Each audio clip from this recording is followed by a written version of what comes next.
And we are live.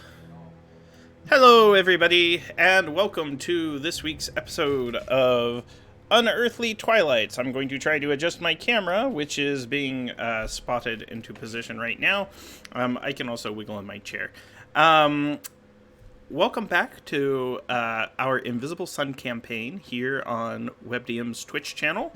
And we are in the middle of a narrative where we have been searching for a missing street. This is a game of surreal fantasy designed by Monte Cook Games, and I'm running 4 concurrent games across 4 channels, of which this is one. But before we get into the game, why don't we go around and meet our cast and crew? And we have a couple of guest stars joining us today, while Jim and Pruitt have returned to Shadow. So let's start with my good friend, Elle, who is playing Unresting Fire. Hi, what intro stuff do you want me to do? Your name, who you're playing, and maybe introduce their character sentence. Hi, I'm Elle. I use these their pronouns. I am playing the Flames Unresting Fire, who creates all things which you again reduce to nothing, who uses we, this, or they, them pronouns. And their character sentence is an itinerant gallant of the Order of the Vance who splinters into fragments.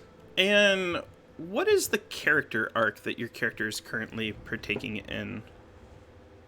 Right now, my character arc is cleanse. Let me scroll down to where I put that. I didn't put it on the sheet. It's basically splintering into fragments corrupts the form, so V needs to do something to fix that. Alrighty, and we can work your character arc into this session, so you can advance the same as you would as if you're playing in your home campaign on the Off the Table channel. So we're excited to have you tonight. And our second guest on the opposite side of the screen, my good friend Josh, Mr. Pro Restarter. How are you? Hey, I'm doing pretty good. Thank you for having me. I am Pro Restarter. I am playing Fantacleon. They, them pronouns, and they are a bizarre empath of the Order of the Weaver who warps time and space. I'm really happy to be here. And I played with Pro Restarter on a number of shows and channels, and you're in for a treat. His roleplay skills are top-notch. Not to overly hype him, but I always appreciate an opportunity to play with this gentleman, Gentle Vizsla. And Go on. Our returning cast members, TK, how are you? It's because you knew that I was taking notes. I see how it is. It's me. It's TK. I'm still playing Babylon, and she's our resident party girl, an established. I believe she's an established ardent of the Order of the Weavers, who shepherds minds. That's what she does. I knew that. She takes notes. Oh no, and she's an established empath. Maybe today she's a bit of an ardent. No. We will look forward to seeing whether or not Babylon and our next player eat Galahad's brain today. Also returning is Hottest Singles, Jordan Shively. Hi, Jordan. How are you? How's it going? I am still playing Noah Besden. He is an eremitic stoic apostate who devours knowledge and has many times way more teeth than he should. And we got some disturbing imagery sent our way of too many teeth awful today. And that was very gross. Yes. Thank you, Internet. And last but not least, playing Armida, and packing in her beloved cat Archie, it's the opera geek, Kelly. Hello. Hi there, I am playing Armida, who is a bizarre ardent of the Order of Goetics.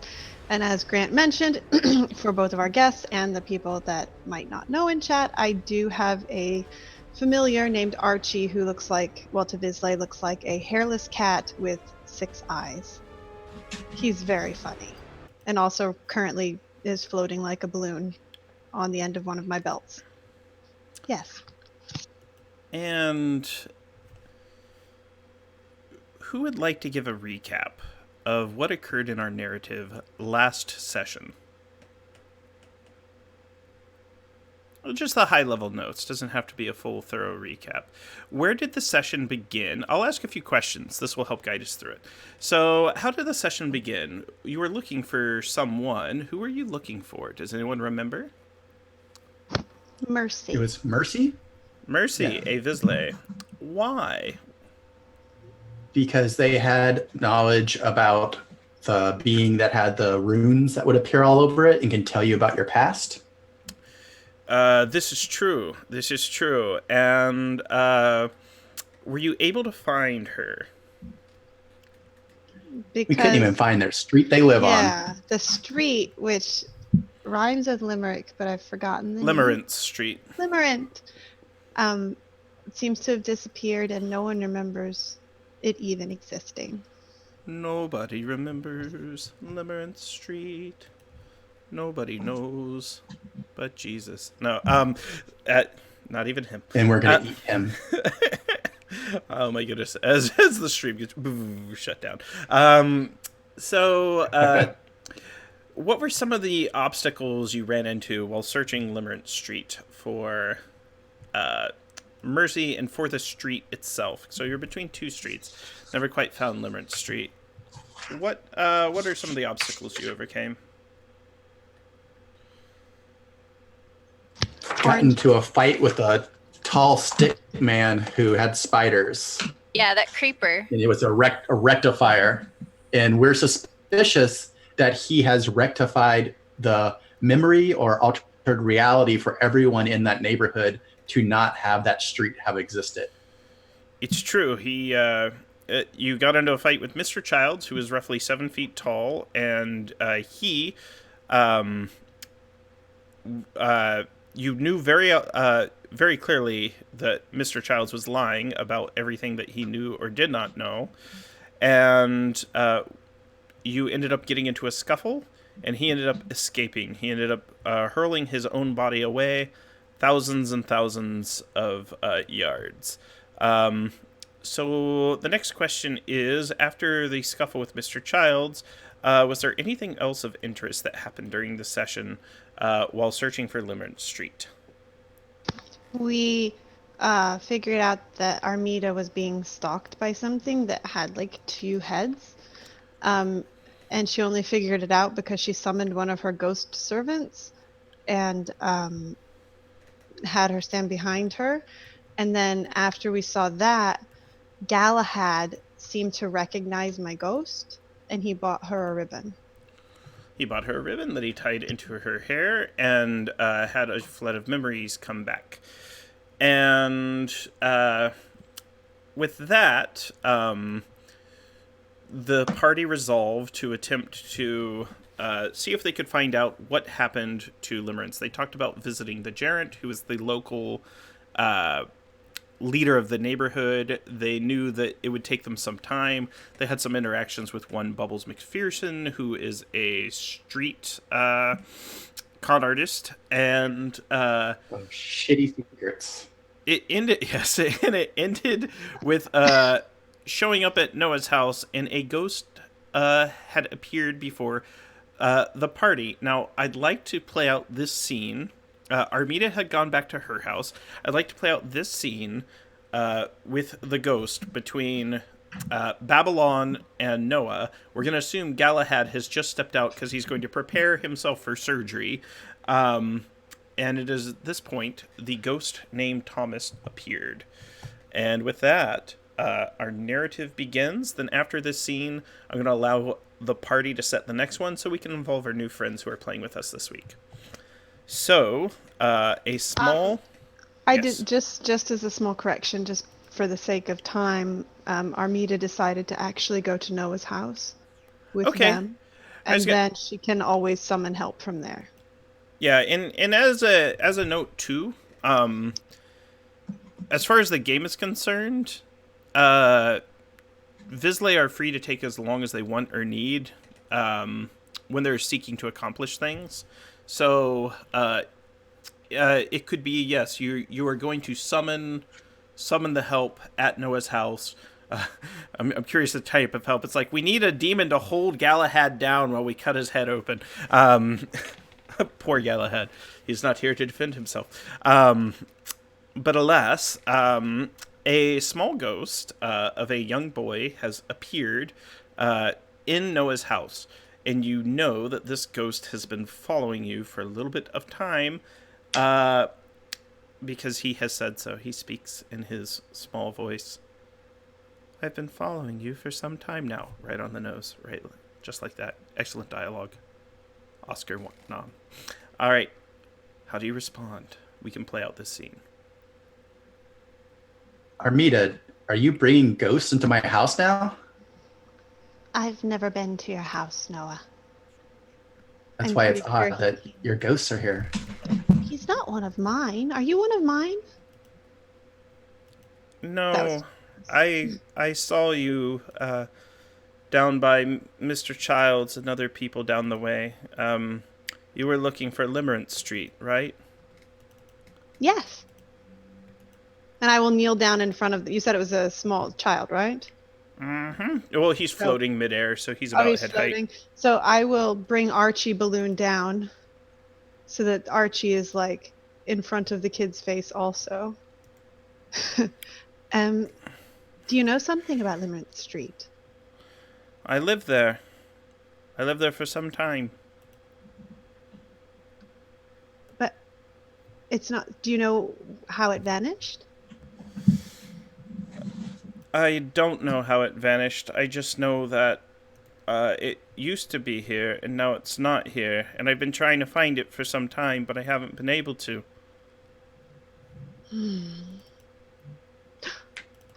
you remember anything? I remember my name, I remember my family, but I don't remember... Babylon. Can you eat a ghost's memories?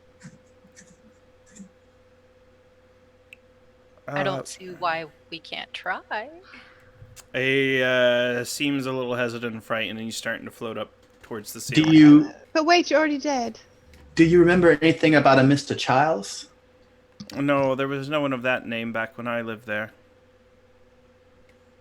Were you just on the street and then suddenly you weren't? It was some time ago, and I just was there, and then I floated away, and I floated back, and then I couldn't find it anymore. It really is quite frightening. Do you remember how you became a ghost? No, I don't remember much of my life at all. It's quite hot in here, he says, and he starts floating up to the ceiling, kind of limply. So, in this kind of scenario, if we wanted to try to make up a spell, like I'm thinking of a spell that would enable us to like trace his spectral energy back to where his genesis, like home of being a ghost is, which I imagine is in Limerence Street, where like his anchor is. Mm-hmm. Is that something that we can like kind of like craft as Vislite? You might be able to. Weaver might be able to weave a spell. I bet I could actually, yeah. And I think right about now is when we will say Fantalaclian shows up. And we're saying we already know these characters? Babylon does, not Okay. necessarily everyone else. And you can decide as players whether or not you know each other. I don't think Noah does. Does Fantaclian just come to the house, or...? He came to Noah's house because he was probably looking for you at yours, but I'll let him decide why he's All here. right. Maybe he was stopping in to see Noah first. Who knows? Yeah, let's see. Yeah. Would the door be open or would I be knocking? What's the house like? Describe it to him. His house is awesome. His house is It great. looks like a kind of a mid-century modern track house, but you notice that some of the other houses next door have bites taken out of them. And also, as you get closer to the house, you may or may not hear like a subtle breathing and growling, and the feel that like when you put your hand out to touch an animal and you get that little bit of like electricity or that subtle feeling, that's the feeling you get as you go to put your hand on the door. And for a split second, instead of feeling like the wood of the door, you feel leathery skin that is warm, but then it's wood again. Hmm. Yeah, so I think they it's kind of like caress it and it's like, ooh, interesting. Hmm. Well, hello. I go over and Noah looks up. He's like, did one of you invite someone over?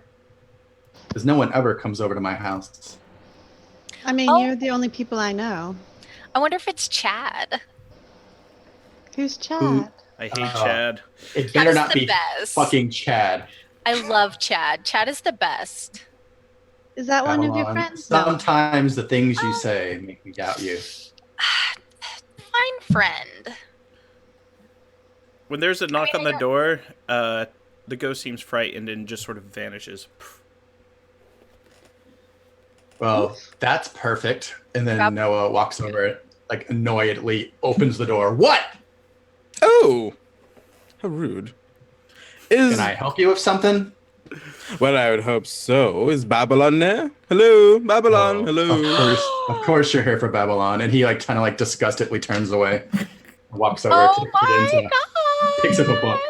And Babylon's like jumps into the entryway, and she is wearing like at some point she has changed into like a surgical themed party dress with too many petticoats under it.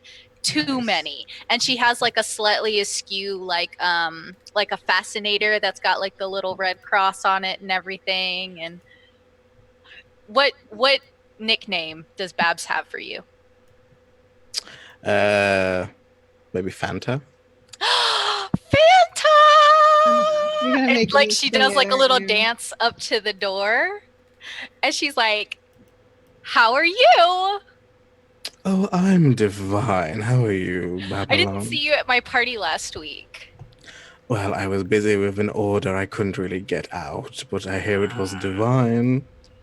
They always are. What are you doing? What's going on? What's happening? What's happening? What's going on? What are we doing? Well, I wanted to see you, and I was wondering if we could get some coffee. And you Yes. see, kind of standing in front of you, like Van Tacklen. They are about 5'9". They're wearing like ruffled, puffy, like a top jacket. It's like bright purple, like red hearts on it. Some like rainbow colored pants. They have a staff and they have like a mask on, which is like porcelain, and it's currently of a happy face, like a theater mask. And while all this is going on, this whole big conversation, Noah has his hand on the credenza, kind of how you would put your hand on your pet if like you're at the park and you see some other dogs and you want to make sure that it doesn't jump. So he just kind of like has his hand comfortingly on like the credenza next to him. It's okay. Okay. Armida will see this, and she's still holding Archie the balloon in her right hand, but she'll come up right next to Noah and get kind of uncomfortably close to him and just be like, "Is this what we do? Do we pet your house?" And I'm just gonna reach out and start petting his house.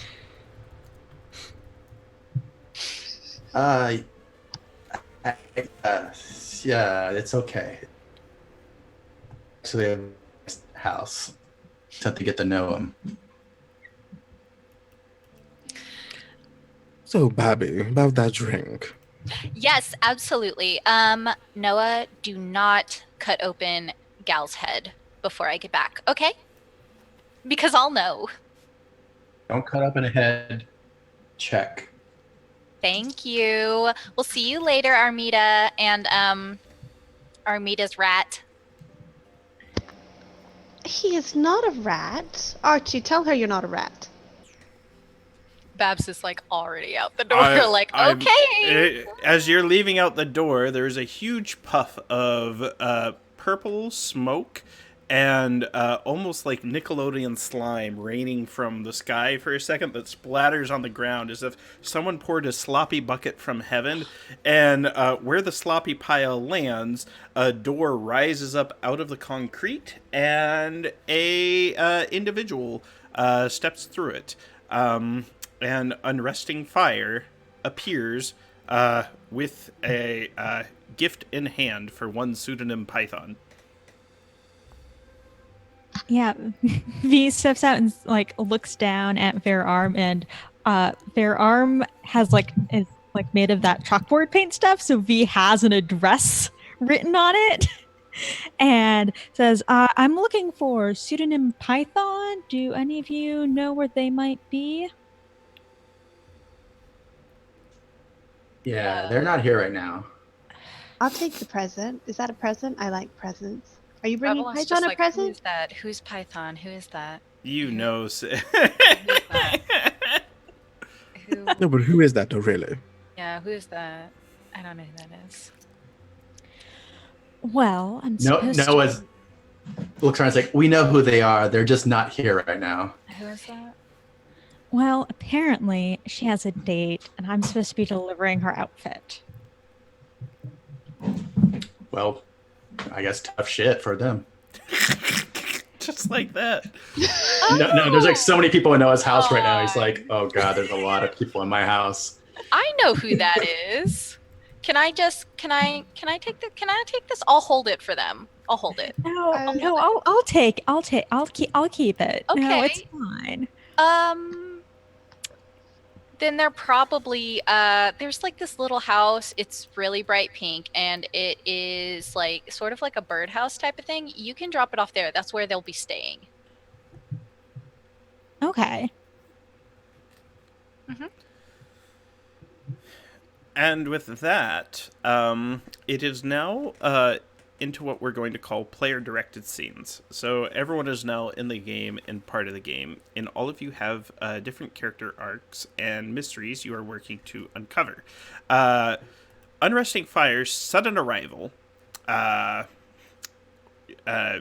V was sent by Wistrin, the 4th degree Vance, who seemed to be asking out pseudonym Python towards the end of last session. Wanted to make sure that pseudonym Python would be properly attired, and so Wistrin sent their chief top apprentice as a runner to deliver where she predicted pseudonym would end up. With that said, these visitors may prove to be powerful allies in accomplishing your own character arcs right now. So with that, why don't you discuss as a group the type of scenes you would like to set, the type of progression you would like to make on your character arcs, and I can help us as a group move through that story. So I know Noah, now that Galahad isn't here, is going to go back to Limerus Street and try to see if an wicket key will open up the way. All right, so explain to the audience a little bit how wicked keys work. They are powerful single-use magic items that can be found and used to move past barriers and solve mysteries. The way they work is you stick them in something and you turn it, and then you can solve it. So Noah will be searching for the location to insert his wicked key to uncover Limerence Street. Is anyone in the party going with them? And if so, what is sort of your motivation for going? And I'll give an example.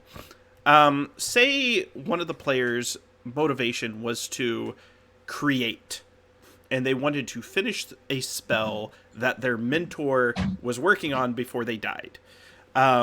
So they're going to a library. I love it. they're going to a library so they can learn how to create the spell. They're going to seek out more information. Another player might have a different character arc, such as romance, and they tie in their romance arc to this library trip where maybe they're trying to ask out the librarian on a date.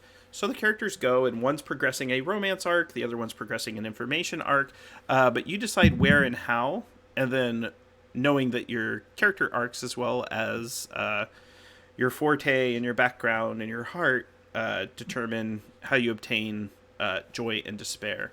So it sounds like the scene that we're going to set is a return to where Limerence Street should be, and an attempt to use a wicked key to solve that riddle.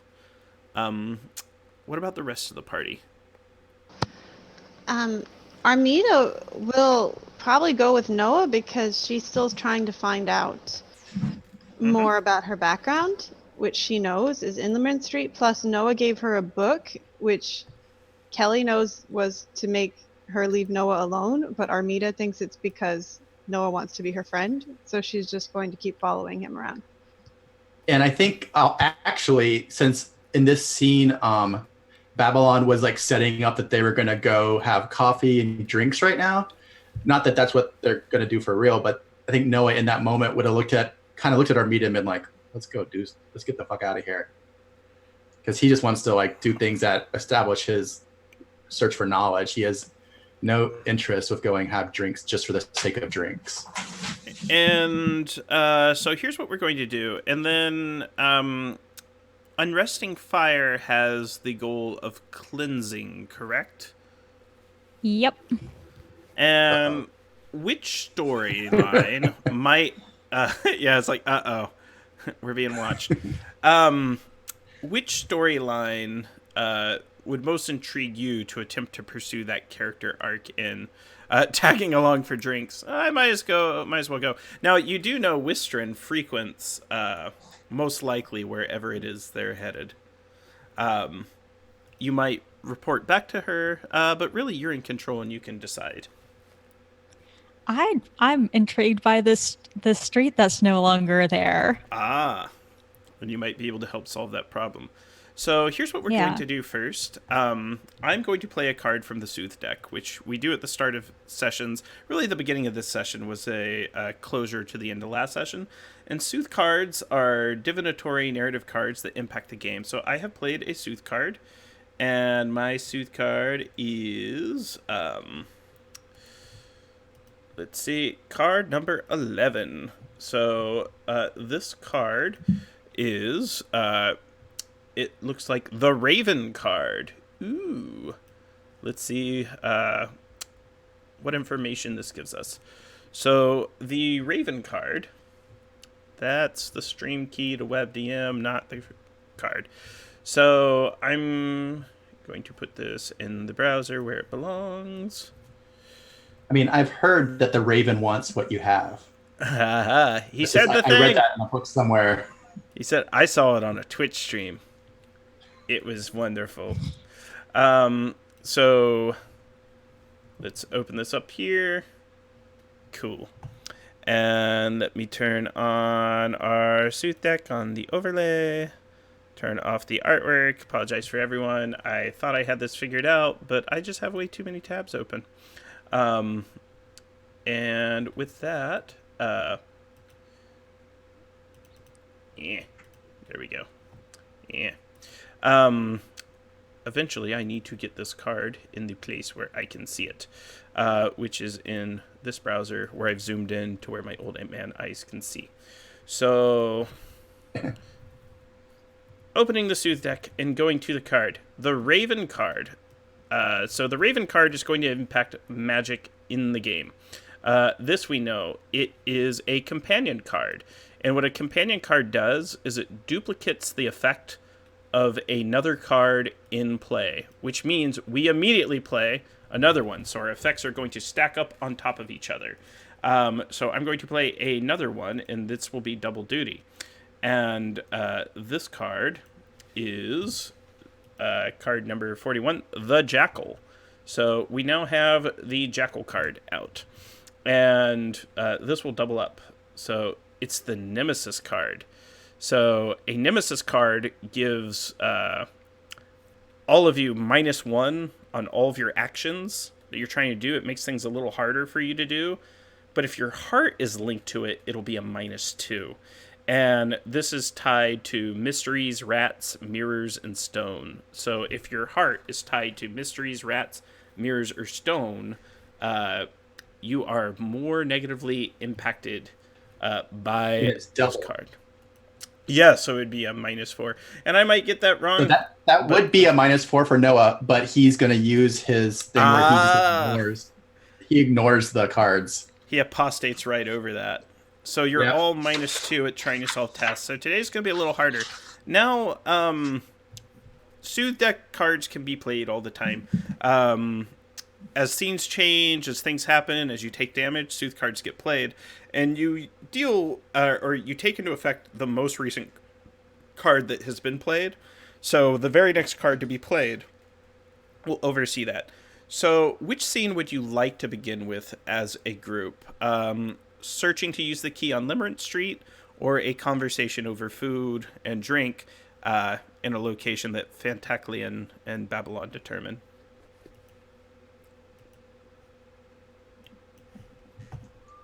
I'm fine with either one. Yeah, I want to watch this wicked key search. All right. So we're going to begin with Armida, Archie, Unresting Fire, and Noah. Whatever I do is going to be hilarious, so I want to watch this wicked key. So, describe to me whereabout in the location where you're going to look to use this key. Now, you have to stick it into something, and you have to turn to overcome the barrier. Now, the entire street itself is missing. You may be able to find more information on the street. At the last time we were there, we talked to Galahad, and he said this is exactly where it should be. Yep. So we know the geographical location where it should be. Yes. Now, it's a long street, though, so I'm going to send you a picture in Discord where roughly the size of the street in question. So it's a long street that would go over numerous blocks. So there are a variety of locations.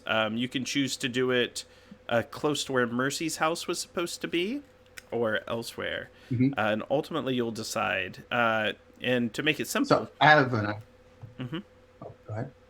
I have an idea about how to do it, but we can role play into it.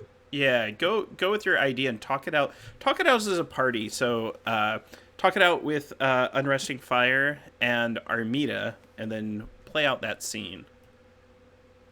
So Noah, as they're arriving, Noah looks over at Unresting Fire, kind of almost with a little bit of skepticism because he doesn't know them very well. But he's like, well, last time we were here, Galahad said that it was over here, but I hadn't forgotten about all these. You probably have seen them around in the curiosity shops, the wicked keys, and I think that might be a way to open the path that is now gone. And I also am pretty adept at stopping magic from happening, and I think if I try hard enough, I could reverse a spell like that and just find a way, instead of stopping magic that happening, I can find a way to see where magic has happened, and then be able to counter exactly where to put the key. Like Do you have any ideas? Window instead of a mirror. Yeah, like when I go to stop a spell, usually I sense the shape of it, and then I start to unpick the fibers of it, pushing them into the abyss of nothingness. But this way, instead, I could see where they had been, possibly, and then use the key there. It's a thought. Yeah. Normally I'm reading this. Normally I've read about this in books. I use the word read loosely, but yes. I see think how it that works in sounds real like life. a really good idea, Noah. I mean, if we're not sure where the street is, I can always make someone to ask. But we could try your way first. Well, let's try this way, so maybe you don't have to do that. And if I fail, we can then ask one of your friends.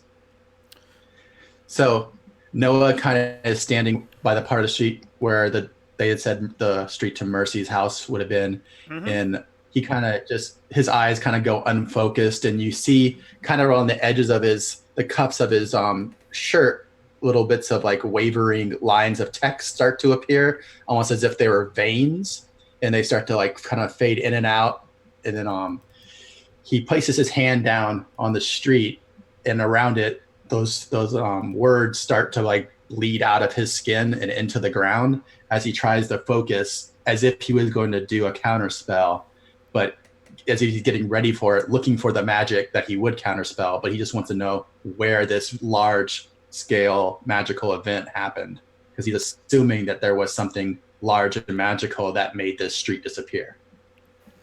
Okay.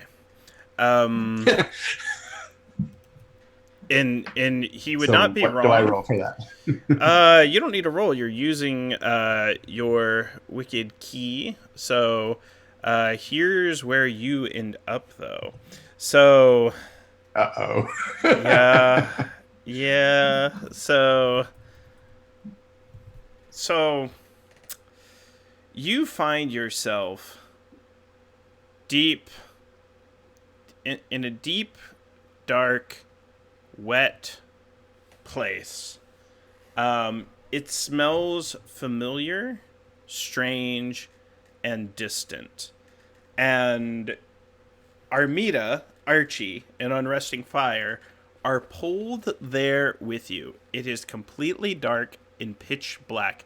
It feels rather spacious, though. And you hear...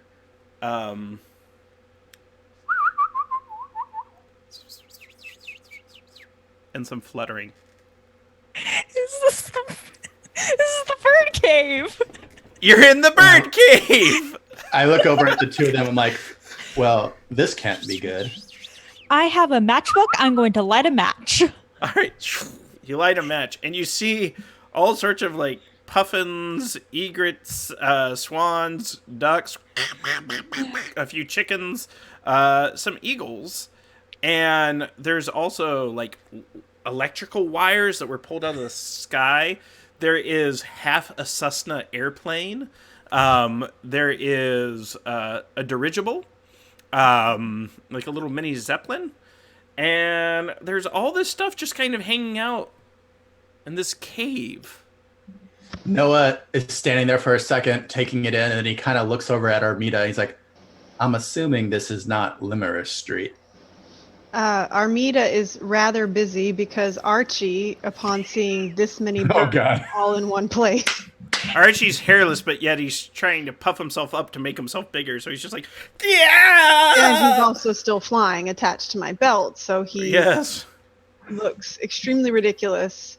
Unresting Fire just says, this is where the sky went. This is where the sky went. You totally found where the sky went, which is... Noah's like, could you make any less sense? No, what do you mean this is where the sky went?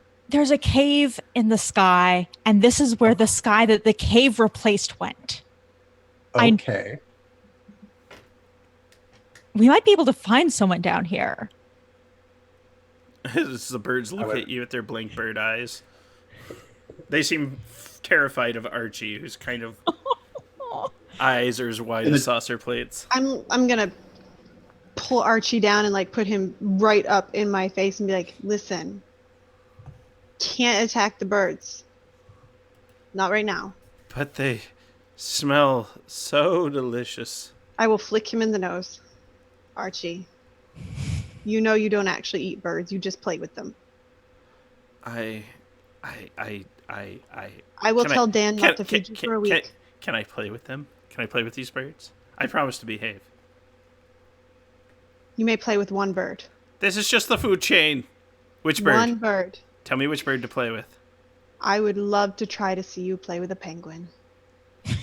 All right. And Archie, you know, she's slowly deflating, like air being let out of a balloon. He's looking a little lumpier and saggier, and he's kind of skittering and bouncing off the ground. Helium's going up. Yeah, he's trying to get there. I should have gave him a high squeaky voice while he was full of helium. But yeah, he's lumbering towards a puffin, which kind of looks at him, looks at the other puffins, and then like 6 other puffins gather around. And they all kind of take like a Bruce Lee stance as Archie starts to come on. And we're going to cut the camera to Babylon and Fantaclian now. That was awesome. That was great. So where are we having our kufe? Babylon very real, and I'm sure that Fantaclian knows this about Babylon, is that when she says coffee, what she means is mimosas, because that's her favorite breakfast food. And so she will take him, first of all, she'll look for the Godego, which unfortunately is not around. And then she'll just take him to one Them. of the little, oh, I'm sorry, them. Sorry. I apologize. Sorry. She will take them to just whatever cafes nearby that serves alcohol. Nice. Okay. The nearest one is the Tin Whistle, which is strangely named as its iconography depicts a steel drum. And it's kind of... it has the best drinks in the area, but the area is not the best area, if you know what I mean. However, it's kind of a discreet place, and it's known that weavers there have a secret menu that only weavers get to order off of. Mm. Good. Be part of the cool kids club. Well, Yeah. And she'll go in there and make a scene like she always does. She'll, hey, it's me. And she'll walk over to a table where it looks like people are like starting to kind of be finished, and she's like, okay, yeah, come on, okay, yes. And she'll like pile up their plate and move them to the edge. And there's a man with eyes where his pupils are where the white should be, and the whites are where the pupils should be. So, you know, his eyes are kind of rolling around. And he has 7 fingers on both hands, and he is wearing black skin-tight spandex. And he's like, I'm not finished, Babylon. Gosh! Yeah, you are, sweetie. Okay, I am. And he kind of Yeah. gets up, looks at Fantaclian, and goes, oh, she treats you nicer than she treats us good common folk. And then he belches. She does, yes. Yeah. He belches in a bubble with a bee, and it floats away. And then he... Bye. The Enjoy table's now obscurity. Nice. Ah, nice seats. he comes lurching right back up to Fantaclian's ear. He's like, by the way, would you like a copy of my mixtape? Yes. Well, too bad you can't have one. Oh! And then he backs away and gets out. Wow. And his friends are just like shaking their head like, that was weak. Got That him. was weak. I give an inch. What is a lovely seats? Yeah, she'll just like brush everything off and motion for them to sit down. So how have you been, Babby? It's been far too long. Oh my goodness, I'm so busy all the time. The other day I went and I people watched outside of that great art exhibit. That was fun. And then I people watched at the mall, and then I people watched over at that bar on 3rd Street. It's been a lot. Well, you always were for the people. What about you, Fanta? What are you up to? What's going on? What's happening? Oh, well, you know, I've just been commissioned by the old foundry to do a large piece. It's beautiful, actually. It's to commemorate the Soundstones. It's so wonderful. It's a statue I'm sculpting out of my own hands. Oh, it's so wonderful.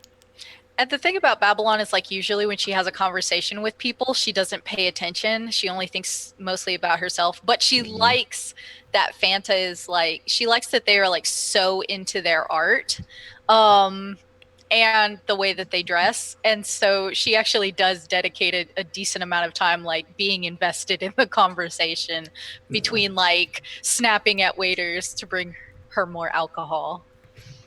And you notice as we've been drinking, Fantacron's been ordering like deep brown drinks, and instead of actually drinking the liquid, they're actually just drinking the color. So he's just Oh, they're just drinking like the brown and then like leaving.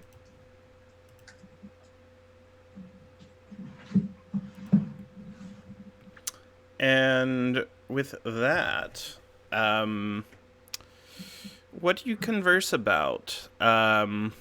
Is it all just sort of surface level conversation, or do you go any deeper? How can you use each other to advance your narratives is sort of the question. let's see. You have a fall from grace, and that's already coming into Yeah, that's already coming into play as Babylon gets fewer and fewer assignments to do anything related to actual magic work. So she'll kind of like pry a little bit into more magic work, but it's been like slow going. A lot of people don't really trust her the way that they used to. Whenever Fanta gets the chance to answer, she will ask why he sought her out, since typically, with the exception of parties that Weavers all frequent at, they don't usually get down and have big meetings. And it's not been too long since their last one. So, I keep using the wrong browser for this. So, here we are. Goodbye, Jekyll. So, there is a large noise coming from outside, and there seems to be a huge commotion now. And people start to seem to be filing out towards the front of the door and the windows to look outside to see what happens. Do you look? Yeah, Babylon always gets a window seat because she's nosy. Okay, let me send a link to Pro. Okay. Let me send this to Pro Restarter so we can fix it. Sorry, everybody. I don't always see Zoom chat when I'm running the game. But let me quickly send it to Pro. There we go. Hopefully that works. So here's what you see. As you go to the front, there is a group of individuals surrounded around a body. The body has been just completely mangled. It looks as though there was an accident, and the individual, the individual who has been mangled is the gent with the inverted eyes, where his pupils are where the white should be, the one that you just ejected, and he is now dead. You kicked him out, and he immediately was hit by oncoming traffic. There was a taxi. It didn't see him. He backed right into it. He was looking at you guys instead of where he should have been walking. Yeah, well, sounds like his fault. So when you say mangled, do you mean like hit by a taxi mangled, or mangled in other ways as well? Or this is pretty much open and shut, he was hit by a car? He was hit by a car, but it looks as though some of his limbs were torn from his body, almost as if his limbs had a very hard time staying attached as it was. So this individual, yeah, he has been completely just tragically slain, and people are saying, "There she is.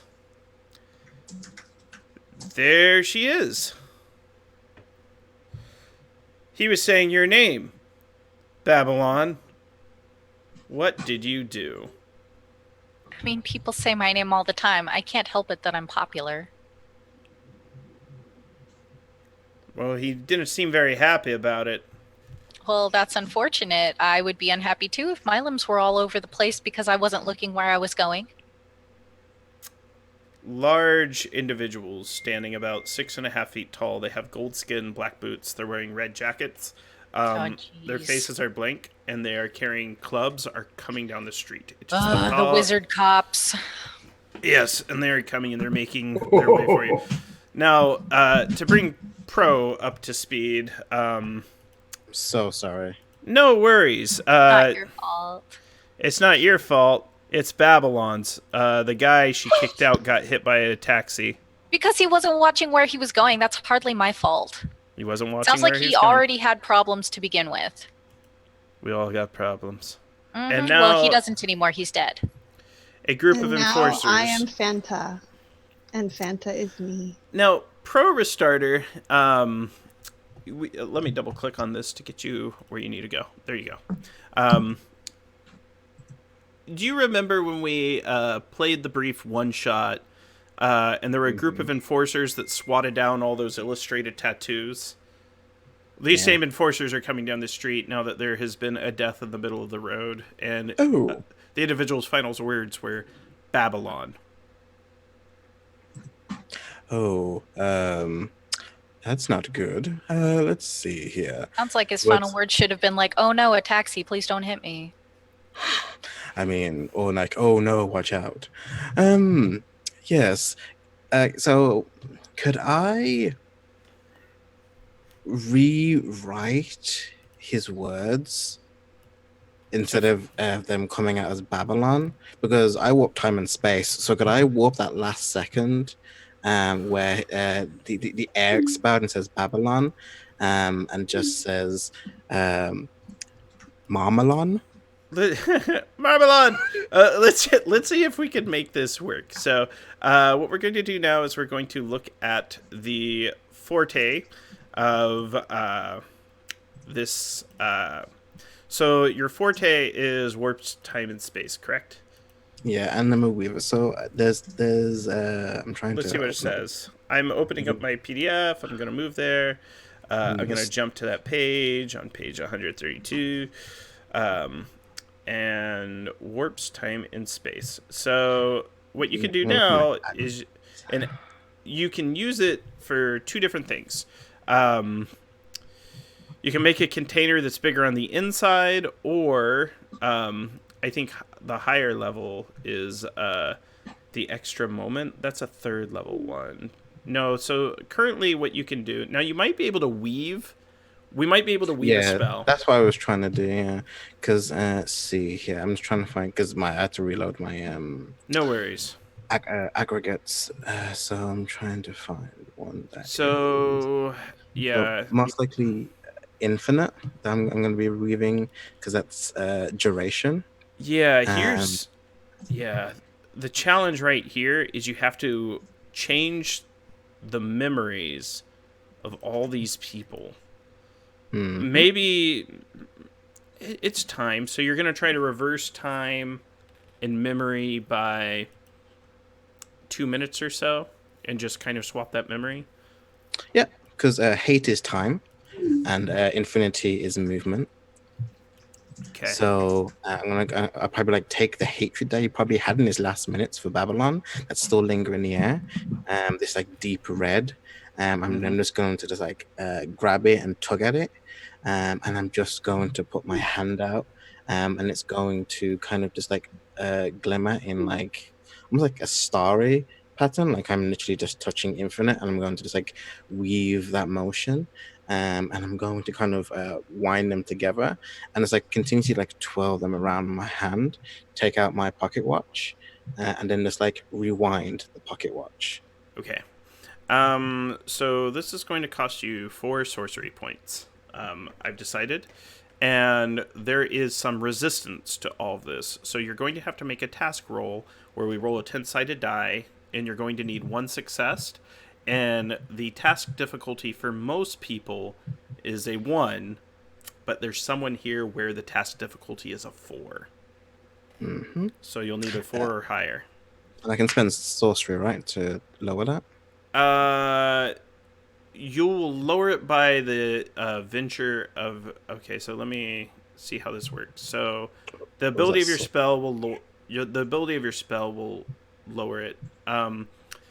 But the challenge right now is because of the soothe card that's been played, things are a little more difficult for you all.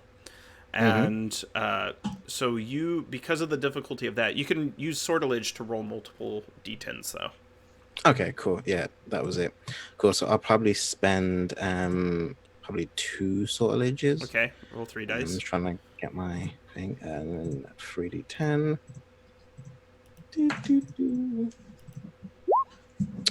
Oh, got a 1 and a 10 and a 7. So a 10 is a 0, which means we get to go to the flux chart. Ha ha ha ha ha. So on the flux chart, man, oh man, this is always fun. Very quickly, give me 1 second to grab my book. Oh, this is fun. Is this our first flux? Of this campaign, yes. Last time, Yeah. Elle had a flux. Her hair turned all white, and her eyes, forever. Yep.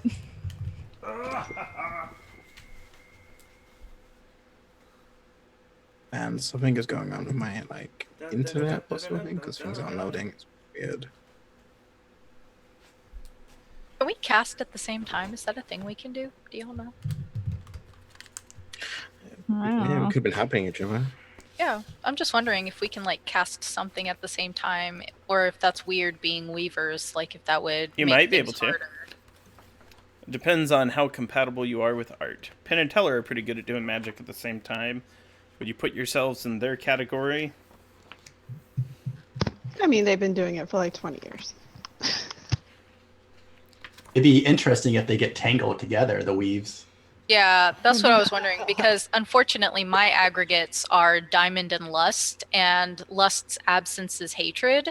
So I'm concerned about trying to weave magic when we have like such incompatible aggregates. Mm. You have what we refer to as the bouillabaisse of aggregates. It's just the fresh catch of the day. It's all of it.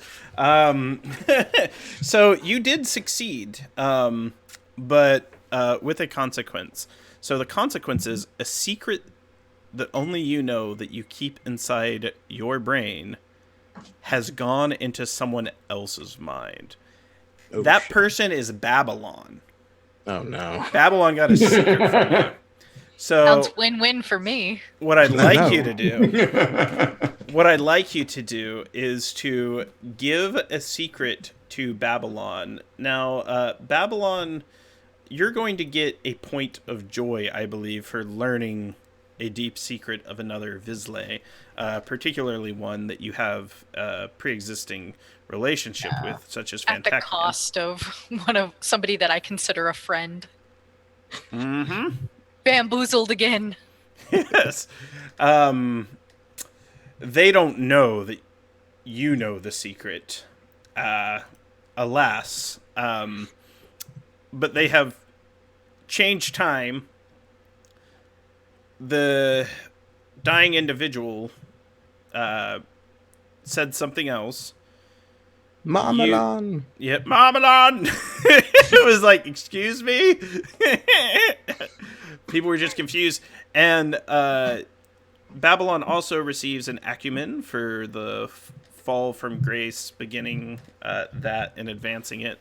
Slippery slope, being responsible in some ways for the death of an innocent. Kicking them out. Didn't have to kick them out of their seat. Could have let them finish their meal. And we will cut back to the bird cave with the rest of the party now. And then we'll come back. And can you remind me, and I know you've told me many times, Pro Starter, what is your character's character arc? Yeah, actually, I don't think we've talked about this yet, but their character arc is transformation. Okay, so we'll look a little bit about that. And any acumen points I owe you, we will resolve during our character summary section of the game. Back to the bird cave. So there is a rumored location underground. People see a cave hanging in the sky. No one knows how the cave got there, but the rumor is to enter that cave, you can only get into it by going underground. Unintentionally, Noah has found the entrance to the cave that contains the sky. That portion of sky where that cave exists has been pulled. However, make an intellect check, and it's just a task difficulty of 1. Is this me? Yes, Noah. Okay. Gonna roll my dice. I know 1, that just means that it's pretty easy, right? Yep. All right. Yeah, I rolled. I got a 7. You know that most of these creatures and the technology in here is from the shadow. This is like a pocket of shadow paraphernalia and memorabilia and items, and everything in this cave seems to be from the shadow. Yet you know yourself, you are still in Indigo. You have not gone back to the shadow. Ugh, fucking shadow bullshit again. I look over at the Weaver and I'm like, this is the fucking shadow. What are we doing here? And by that you meant either Armida or Unresting Fire. I mean, Unresting Fire. I think I messed up their class. Unresting Fire is Advance. Oh, sorry, Yes. Advance. And wait, but I don't want that. fucking know you're dumb. Play that out. Play that out, please. New magic person. This is the shadow, right? You seem to know where we are. And while he's doing that, he reaches down and picks up a feather off the floor and kind of like sticks it in his mouth and starts chewing it. I'm gonna play a soothe card for the other scene. All right. It is the All right. So I have played the Crowded Tomb, which is Secrets, Ravens, Books, and Flame. And Pale Magic is now a little stronger, 1 step easier to cast, or 1 point more effective. And Green Magic, it'll tell you on spells or your abilities what colors they are. And we can always determine, like, if a Weaver is weaving spells, what type it'll be. There's a simple guide, like Silver's Creation Magic, etc. What counts as that. So you are no longer overly penalized like you were. And is the key still in my hand? Or did it disappear like I used it? No, it disappeared like you used it. Okay. However, knowing the way magic works, the key is trying to help you find Limerence Street. Oh, so it's like trying to open a door to reality, and it took me here on the path there. Mm-hmm. All right, so yeah, he just looked over at the Vance and said, "You seem to know. I can see in your face you fucking know where we are. What's going on?" Look, above my neighborhood, there's a cave in the sky, and everybody's been wondering where the sky part that the cave replaced went. And one of my friends has been saying that she's been hearing birds, and she lives underground, and this is where the birds are. It's just our fucking luck. It's somehow the shadow.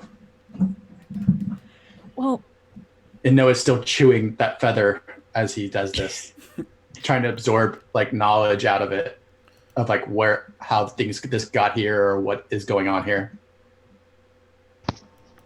Noah, don't you ever worry that you're going to get sick? You just put everything in your mouth. Haven't yet. Archie kind of walks past Noah, also with a feather out of his mouth. Was it only one, Archie? And he turns, and Archie looks like he took a butt whooping. And the puffins are kind of, like fisticuffing their little winged arms. They're like, come on, you dumb cat. And Archie's like, outnumbered me. And they're bigger than they look. All right. So I will go over to the puffins and kneel down in front of them. I'm terribly sorry. Do you think maybe you could just let it slide? I tell you what, man, we don't let nothing slide here in this town. You're in our cave. All right. We see that cat come around here again, and there's nothing I can do to change your mind. they all start like flapping, and they're like, they're getting really up. You could leave the cat with us. Armida, I don't think we're gonna have to worry about these birds. We have more pressing things on hand. Oh, you saying we ain't nothing to worry about?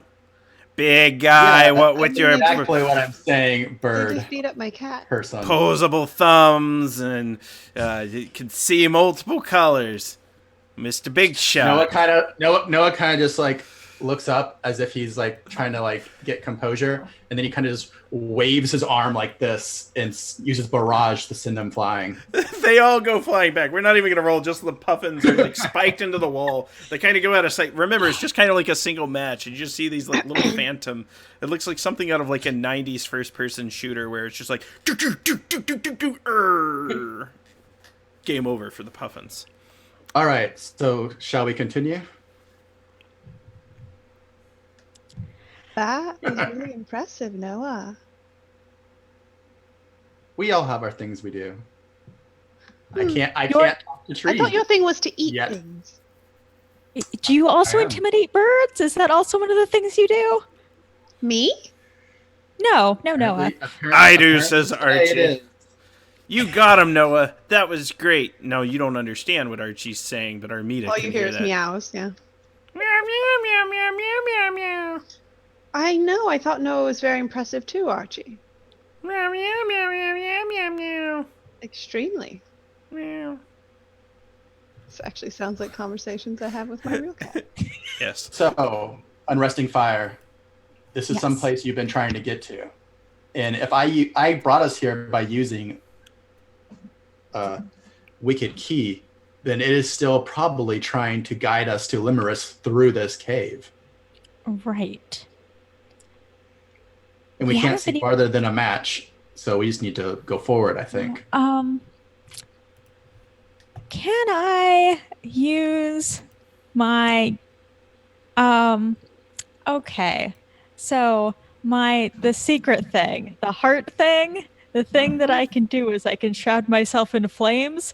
Is that something that I can just do and then be a source of light? Or do I have to do that for the damage thing? You can, but I also assume if you guys wanted to, you could use magic to make some light. Okay. And you could decide how you want that to look in the fiction. It might be that you pick up Archie, hit him on the back of the head, and his mouth now casts light like a flashlight. It could be that you illuminate one of your hands like a torch. It's purely up to you how you want it to look. Okay. This is minor magic in order to create a source of light. All right. Unresting Fire will write the word. We'll take a piece of chalk and we'll write the word fire, or we'll write the word light on their chalkboard arm, and then cross out the vowels, and then form the remaining letters into a sigil, and that will illuminate their arm in light. This thing comes to pass in the world, and you now have created a light source out of your arm. And map of Limerence Street. So we're now seeing the dirigible, the Cessna, all these things that are in the cave. Yes, and none of them belong here in the actuality. They are all shadow items. Things. And does the cave just continue onward? Or is it like a circular room? It goes out. There are branching nooks, crannies. There's some to where you would guess would be north, east, and west. Then the back wall is covered in smashed puffins right now. How do we know which way to go? Your guess is as good as mine. I thought they was going to open a door to Limerus Street, but apparently this is the way. Did your friend know anything about the way this cave was, where it went, or they just was a rumor they were trying to get to? Well, Tumult has a lot of complaints about the noise down here, and one of them is the birds. So that's one mystery solved. We haven't solved the actual problem, but you know. Well, I guess we just walk till we find next exit. Well, you solved part of the problem. You did kill some of those puffins. I mean, how many branches are there? You said 3? 3 branches? Mm-hmm. Just take one at a time. But we don't know how far they go. I don't think talking about it is going to help us get it, though. I agree with Unless you- him. He is the slayer of puffins. Archie, be quiet. Unless you have some type of magic that can go forward and map out this cave. I could ask Could you someone send your to Could come. you send your ghosts? I could ask to go out someone quickly? to come and look for us, yes. That sounds good. So if I was going to summon, hypothetically, 3 ghosts, like low-level Mm-hmm. thing, how would you treat that on the difficulty scale? Okay, so let's talk a little bit about how your ghost might work in this situation. So we're going to check our little goetic summoning chart. There's going to be a couple rolls involved. So these are low-level ghosts. They're weak ghosts. They're just scout ghosts. So they're level 1 ghosts. How are you going to try to convince them? Are you going to persuade them, bribe them, coerce them, trick them? I'm going to command them. Mechanically, it's Mechanically, I have persuasion, to do bribery, something. coerce, or trickery. So, now if you're trying to be a little more intimidating, Yeah. that would be coercion. So Yeah, so you're that would ordering be- them. All right, so Armida will, pick up Archie and like thrust him at Noah and say, "Hold on to Archie. He really doesn't like Noah do is this." kind of just holding it in one hand off to the side, Okay. kind of awkwardly. So Armida will go forward and stand kind of in the middle of all 3, like the closest she can get to the center. And she will kind of be very still. Venite ad me, servus, respondendum meum. I hate when she does the Ari thing, says Archie. And while she's doing that, Noah is petting Archie, but what he's really doing is gathering it's a hairless cat, isn't Hairless cat. Yes. it? Oh, fuck. I was gonna gathering a handful of the cat's hair. Never mind then. All right, so while the she's just sitting there, with the thing going on, waiting for them to answer her. All right, so it's going to be one at a time. And so the first little ghost, and it is a very small ghost. This ghost is known as Schmedley. And it is the ghost of a seeker pig. Yes, and Schmedley. How are you're going to attempt to command Schmedley to come on out and do your bidding? All you have to do is go down this path and come back and tell us what's at the end, and I will let you go. Go ahead and make a coercion check. So it's an intimidation action.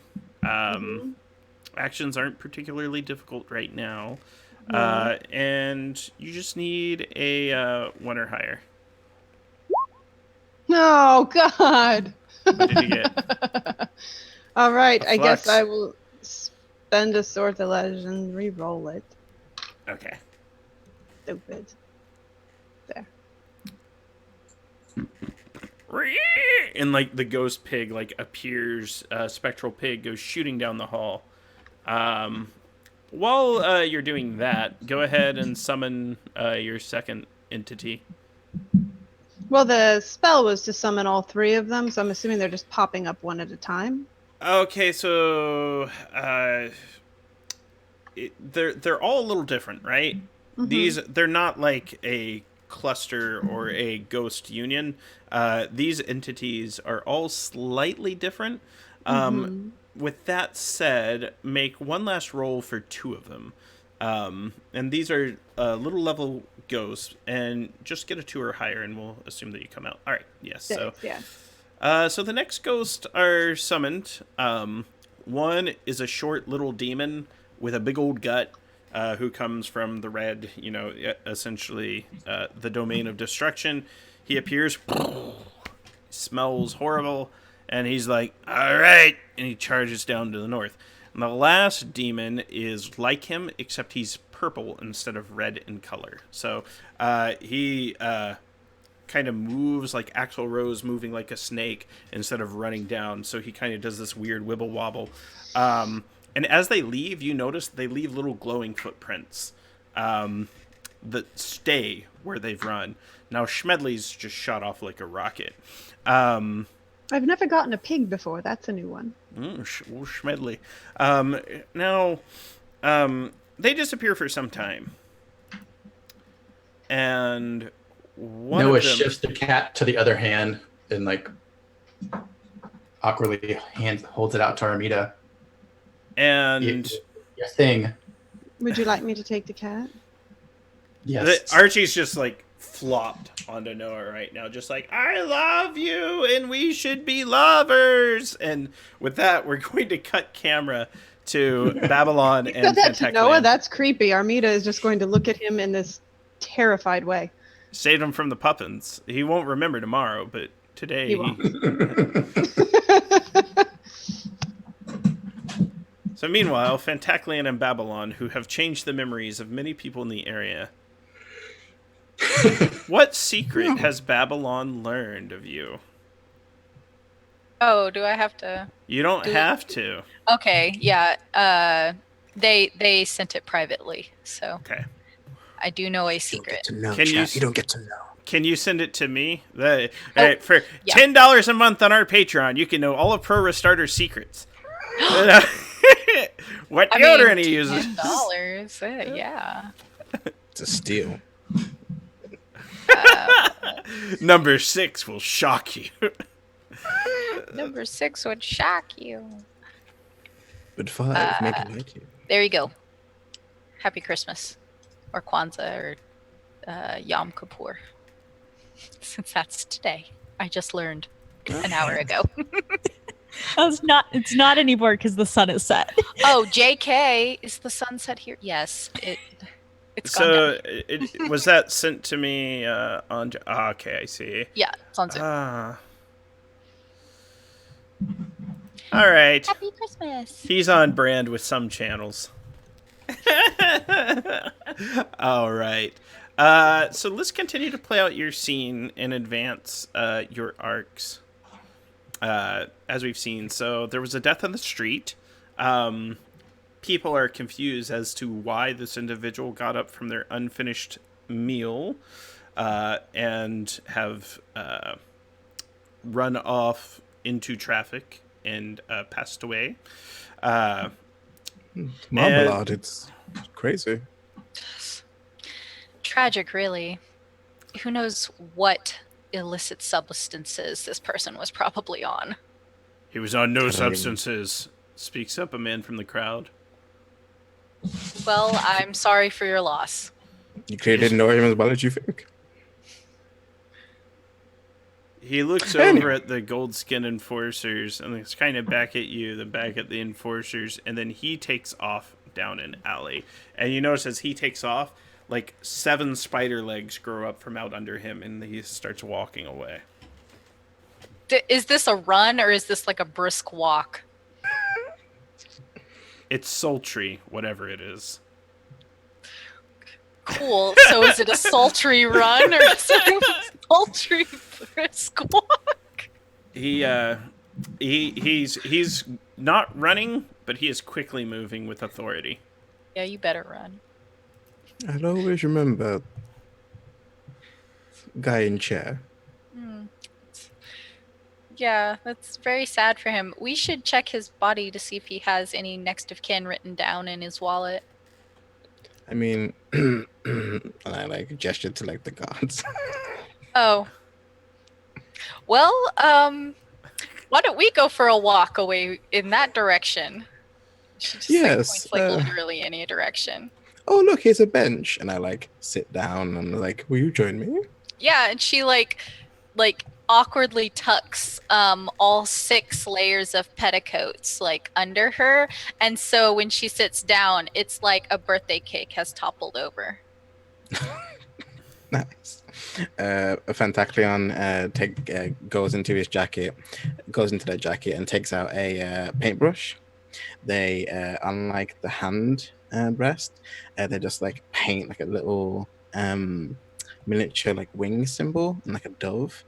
And then the bench grows wings. I'm using my ephemera, which is, I remember the name real quick, a throne of wings. If I'm remembering that correctly. Give me 1 second. All of my tabs fell open. But that's my ephemera. I can turn a chair into a wing and it flies as fast as a bird. You look incredibly regal. Yeah, Babylon's like super impressed. She like kicks her little Mary Jane feet. Ah, that's better. So, where would you like to go? Oh, I don't have anywhere particularly in mind. Really would like to see where Mercy went. She owes me money. By the way, why did you want to meet? It's not been too long since we've seen each other, and besides the parties. Well, I've just been busy lately, and I've been neglecting my social duties. And I would, well, to be honest, I want your help. Okay. Yeah, let's just get down to brass tacks. So, the thing is, I'm looking to, change a few things about myself, but this is something a changery can't really do. It's old magic. It's quite dangerous, quite risque. And I wonder if you might have come across anyone who's done this before, or known anyone, or you may have accidentally consumed someone's memory of it. What is it? Talk to me. Talk to me. Tell me what's going on. What's happening? Well, I would like to permanently transform my being into an entity that can interchange between different emotions and states of, being. The dangerous task. I don't think it's quite legal. And like Babylon will kind of like sit up, like kind of straighten her back and lean forward on one knee and like twist the head to look towards them, because previously Babylon had been just like looking out at like the scenery and everything, and the entire conversation, Babylon's mouth had moved to the side of the head to continue a conversation with them, but now Babylon twists her entire head to look at them. Nice. And just, oh my God, why didn't you tell me that you wanted cosmetic surgery? That's fine. There's no shame in that. I know, but it just goes against, the changery standards, and it's quite extreme. Oh my gosh. Who are they to tell you how to live your life? Let's totally do it. Let's do it. Oh, I'm so glad you say that. They're so stingy and don't have any kind of creative artistic freedom. Oh, I know. I know. It's just, it's so ridiculous. Ugh, ugh. Let's do it. What do we need to do? What's the first step? What are we doing? Well, there's an old individual. They're at a park. They once had an owner, but they lost their owner because they, lost their creativity and joy. And I think this entity may have a creative idea and where to start. They're quite knowledgeable in the area. You might be able to pry some memories from them somehow. I don't know. That sounds excellent. And when she smiles, it's all full of like these little plastic baby doll teeth. Nice. I'm so glad. And they just put like a hand on like your shoulder and just pat it. Well. Aw, and she'll just tumble over into like a little spindly armed hug. Aw. It's very awkward. Salty. Yay! And when she gets when she pulls away from them, like a lot of her makeup has like smeared onto their coat. Oh, We're gonna cut the scene back to our riddles in the dark. So Schmedley, Mortimer, and Poobah have all gone down their separate ways, and they have not returned for some time. And with that, you feel the hair on the back of all of your necks begin to stand as a familiar creature that Armida had seen once before begins to come down the hallway. It has two heads, it has long fangs, and it is floating down the center hallway. As it comes into the center of the room and it sees unresting fire, it simply utters the word limerence and then vanishes just as quickly as it came. The match goes out and then comes back up green, and Mortimer and Poobah, the two demons that were summoned, are coming back down the hall carrying their own heads. Schmedley has not returned yet. And they're like, their heads are talking as they're carrying them. Body.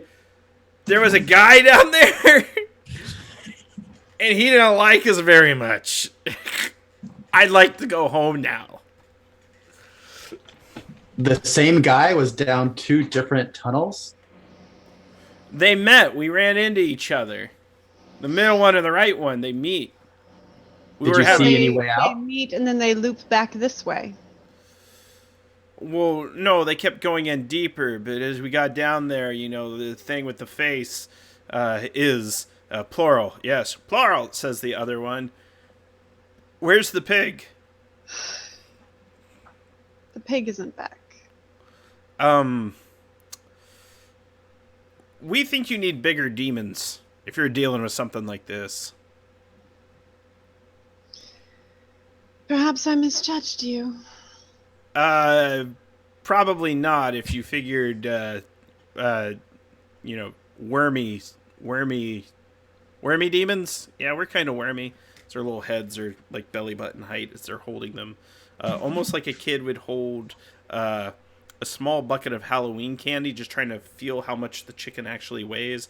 They're just kind of holding their heads, bodies, trying to figure out exactly how much their heads weigh. And with that, Schmedley comes back down the hall.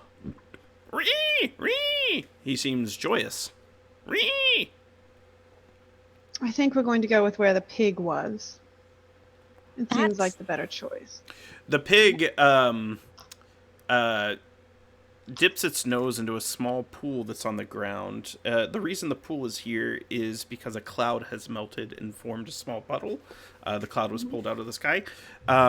He dips his snout into the pool, and within the pool, you see what looks like a street, a long street, where Limerence Street should be. It leads all the way up to Station 13, which is a station in Silver Hill where Limerence Street is held. And it also shows, it kind of transmogrifies into a long and winding stairway that seems to be leading to a house made of what looks like bioluminescent fungi. Not the dance club underground. And it's not Mr. Badger's house either. They have other weirdness in their game.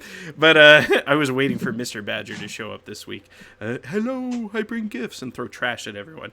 But alas, there's a house made of bioluminescent fungi. It's largely green. Some parts are yellow, and a few parts are blue. And the stair leads from underground to there. And within there, there is what appears to be a Vizsla who doesn't quite have a humanoid shape, They appear to simply be a box with faces that have varying expressions on every side. And that is where we are going to end the session, and we can go into our character summaries and talk about how our characters have evolved and changed potentially over the course of this session. So why don't we begin with Armida, the Goetic? I think for Armida, being able to summon 3 things at once was kind of a fancy thing for her. And I know that for the Goetics, where's my Armida sheet? I actually get, like, one of the things that gives them joy is when they successfully manage a summon like that. So that's one of her happy things. Yeah, you would earn a point of joy for that and a point of despair for the Seeker of Spirits returning, or the Seeker of Souls. Okay, so I now have 3 joy and 1 despair. Okay. And she really feels like she's starting to understand Noah a little better, which is good because she wants Noah to be her friend. And she was really impressed with Noah's puffin slaying skills. And Archibald is just an idiot.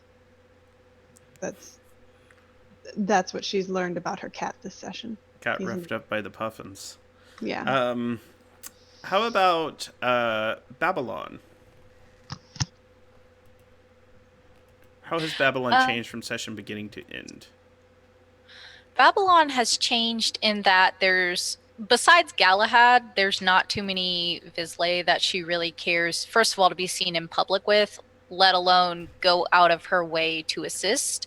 And even Babylon, like, he's a maker, and makers are, okay, they barely earned a seat at the cool kid table.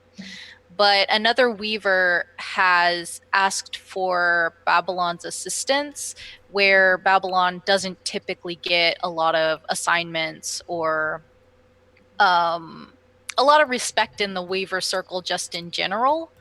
And so in that way, she kind of feels proud and has made a secret commitment to herself not to exploit the secret she didn't sacrifice anything to get that secret. She's still not going to give it up, but she's not going to exploit it either, just out of appreciation for having been sought out.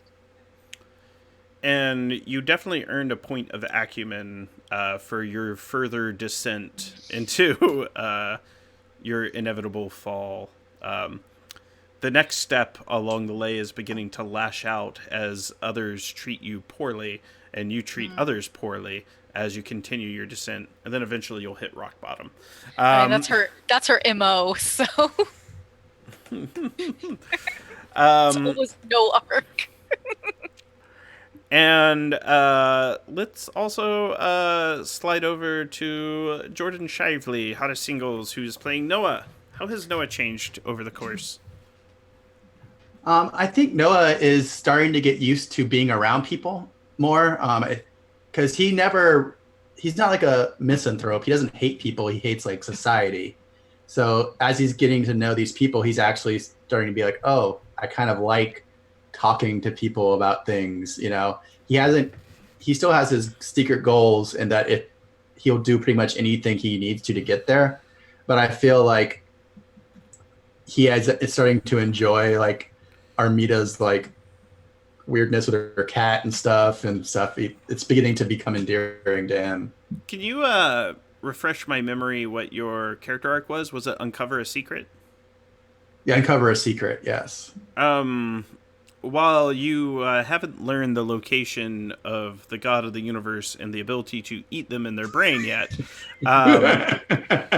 you have the secret of the missing street right now.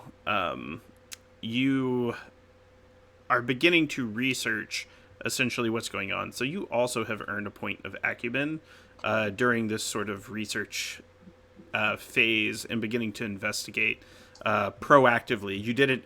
Lemon Street went missing. You took your wicked key that you had and you immediately went back to the scene of the crime. and began to investigate.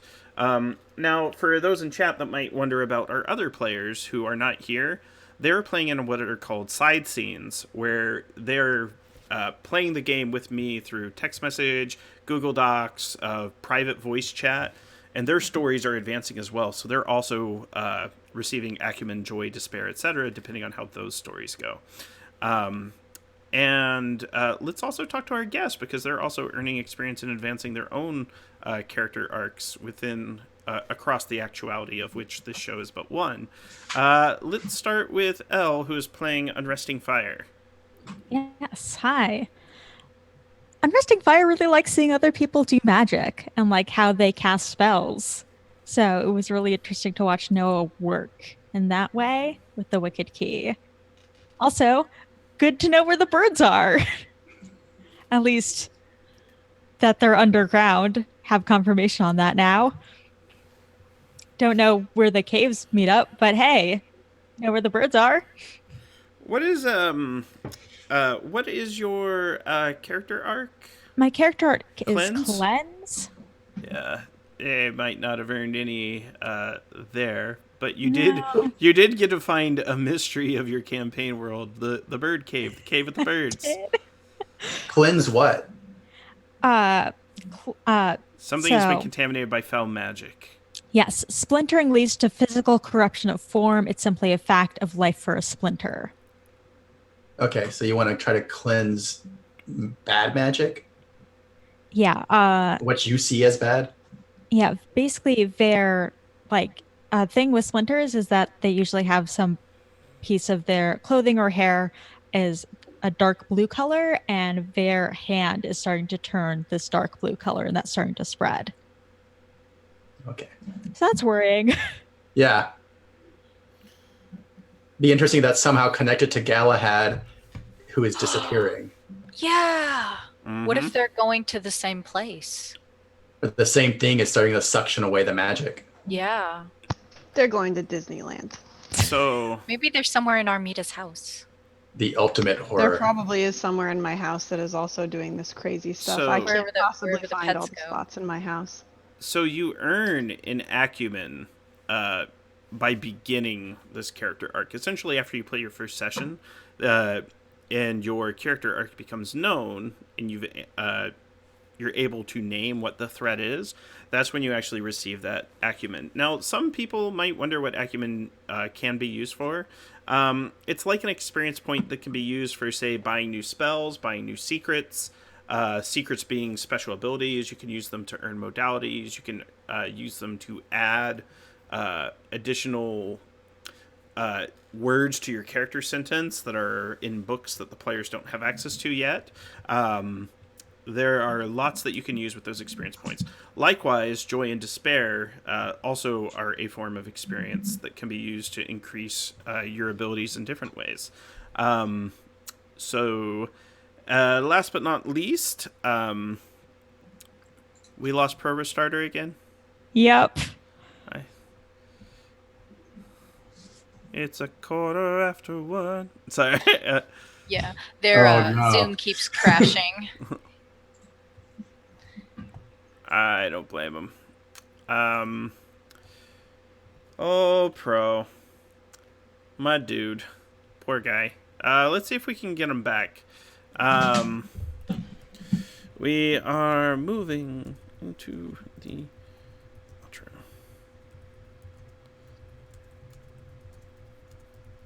But yeah, I do think that Noah is begrudgingly starting to enjoy talking to these people who have come into his life. That he was, for the last couple of years, he was just like studying as much as he could about this new world, trying to get as much power as he could. But now he's like, oh, I forgot about this part of being a person.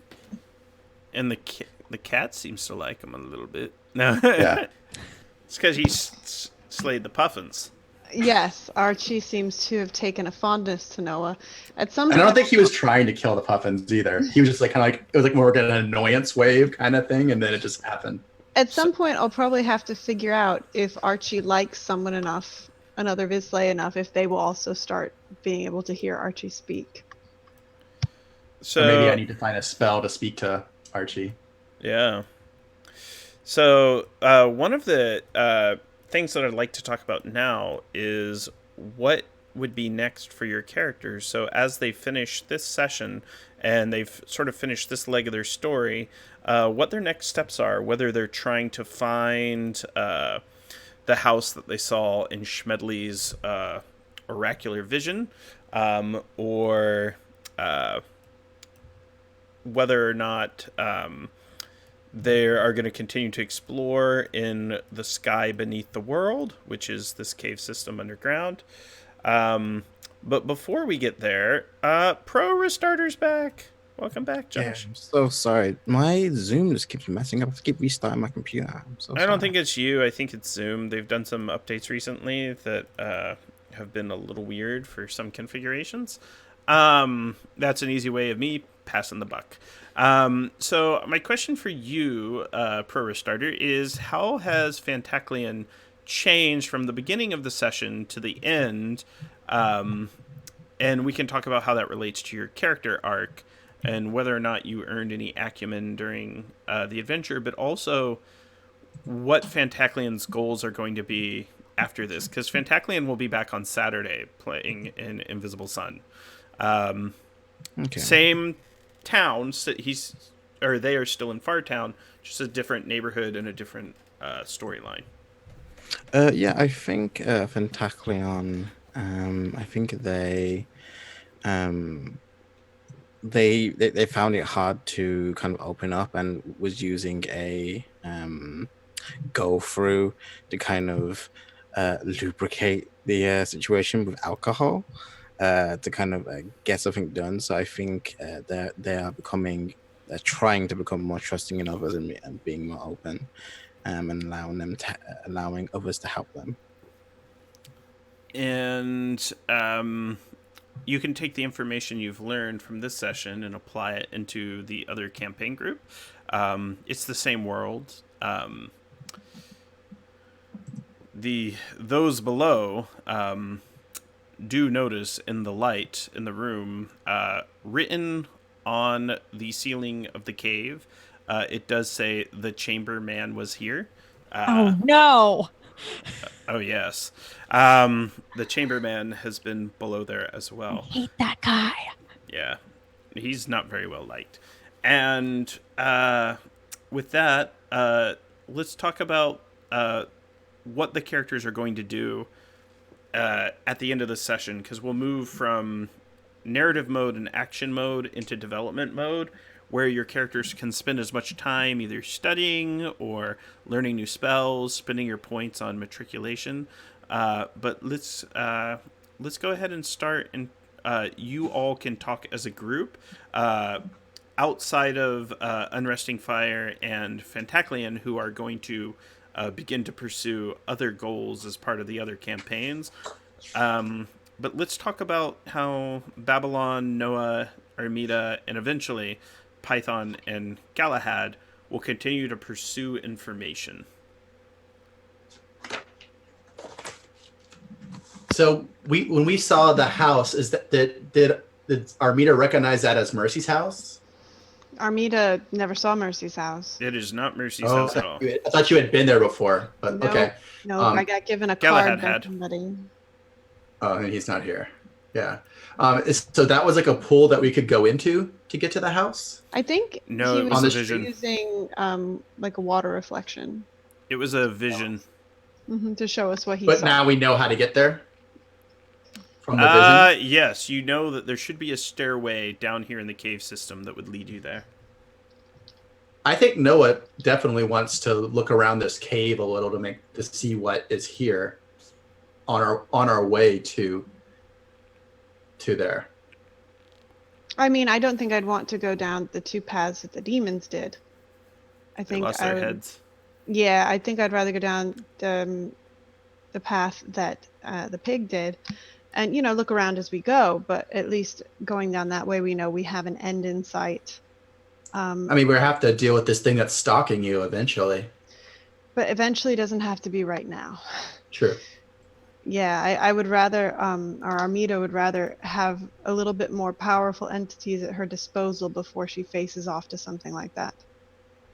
Yeah, and Noah is is kind of the way he's thinking is basically he's along for the ride a little at this point, because you're us finding your past is kind of what we're after, so he's going to go with that as the main goal, and he's it's just seeing kind of, what he can like grab on his way there, kind of like, you know.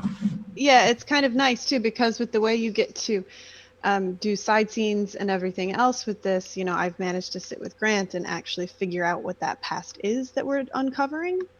So Okay. it's really cool. But I think definitely we need to head towards that house, and we can look for cool books along the way for you to eat. Yeah. Also, Noah is a logovore, but he also consumes all knowledge, not just books. So he can consume knowledge out of anything. I'm gonna see him try to like eat rocks or something. That's why he was eating the feather, because he was trying to like figure out like if that would give him some knowledge of what this place was. This campaign is going to turn into Armida trying to find something Noah won't eat. I think you're going to be really hard to find something Noah won't eat. It all goes down. Every once in a while you see him just kind of like dust that's on a windowsill, like rub it on his gums real quick. This guy, he just like is constantly tasting everything.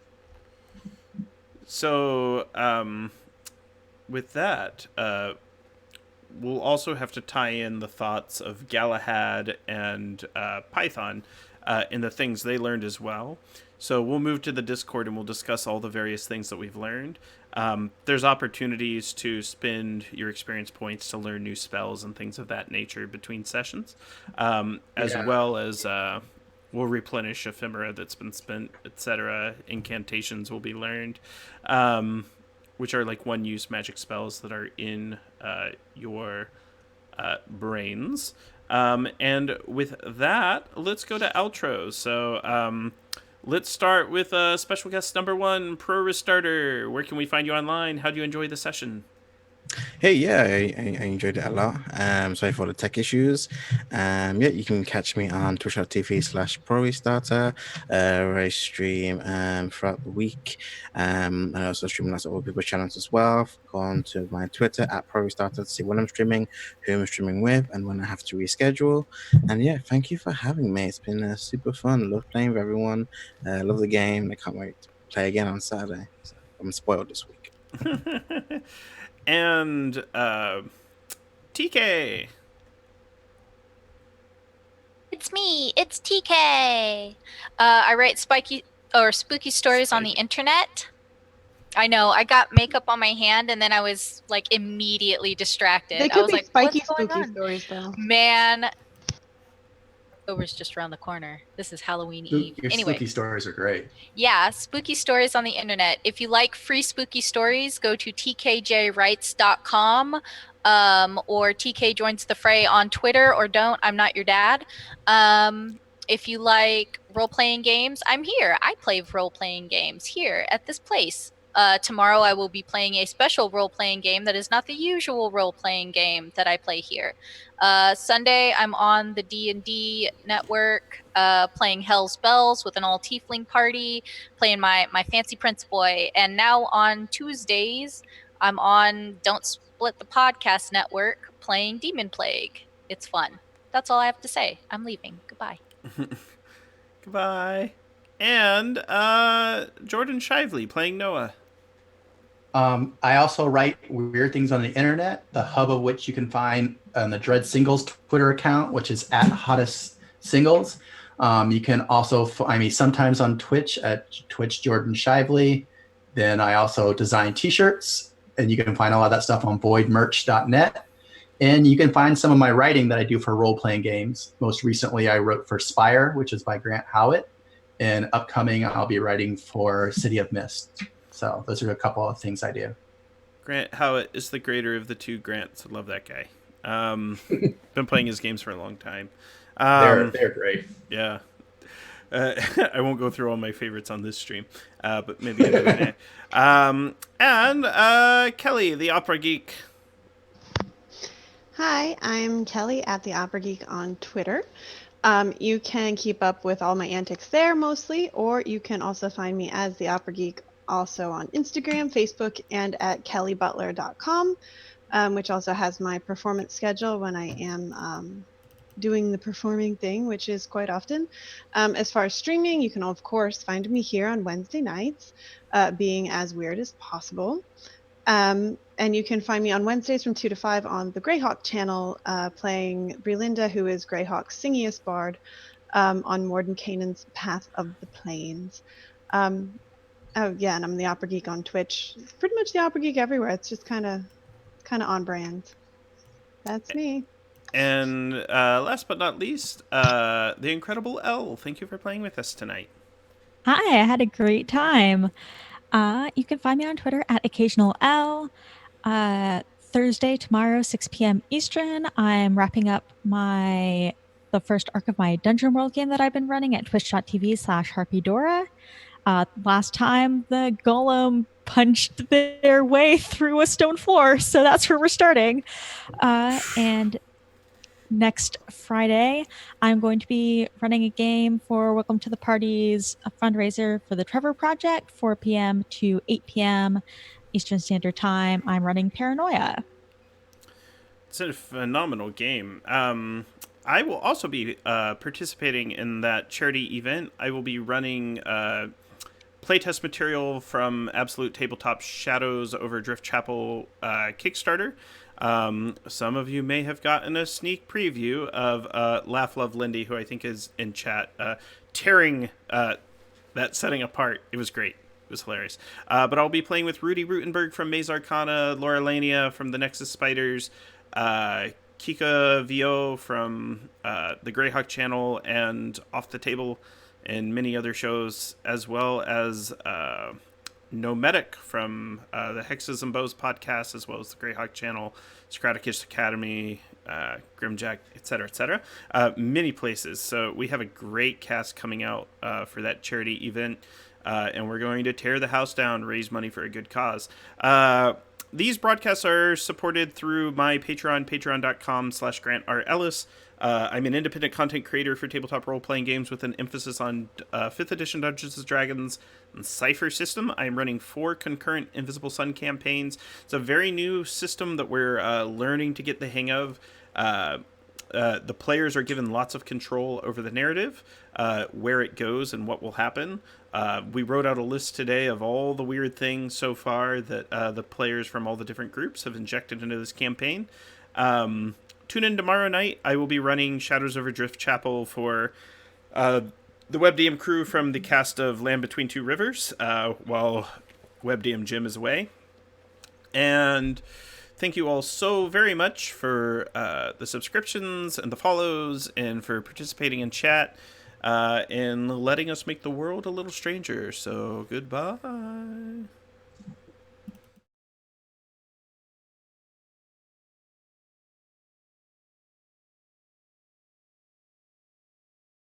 And voices of 100 crows, a celestial tide, and great pine branches overhead, where the wild wind rides.